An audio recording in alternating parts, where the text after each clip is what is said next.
বলছি, এখানে অনেকেই আছেন যারা আমরা ইন্টারনেট ইউজ করি।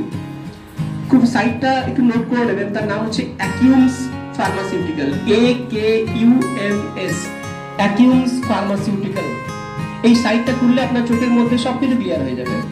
এই সাইটটা থেকে 220টা বড় বড় ব্র্যান্ড যাদের নাম আপনি শুনেছেন, সিপলা থেকে শুরু করে সান ফার্মা, অ্যাবট, টরেন্ট, ম্যানকাইন্ড, এরকম যতগুলো নাম আছে, এরকম 220টা বড় বড় ব্র্যান্ড যারা এই জায়গা থেকে ম্যানুফ্যাকচারিং করায়। অ্যাকিউমস হচ্ছে ইন্ডিয়ার সব থেকে বড় লার্জেস্ট ম্যানুফ্যাকচারার, যেটা হরিদ্বারে উত্তরাখণ্ডে আছে। হরিদ্বারে উত্তরাখণ্ডে ওখান থেকে ম্যানুফ্যাকচারিং হচ্ছে। এরা কি করছে, ওখান থেকে তুলছে, লেভেলিং হয়ে মার্কেটিং করছে। যে যত ভালো মার্কেটিং করতে পারবে তার প্রাইস তত বেশি হবে। ঠিক, এবার আসি আপনার প্রশ্নে, ডাক্তারবাবু কেন লেখেন? ডাক্তারবাবু এটার জন্য লেখেন বিকজ যাতে আপনি অ্যাভেলেবেল ওষুধটা পেয়ে যান,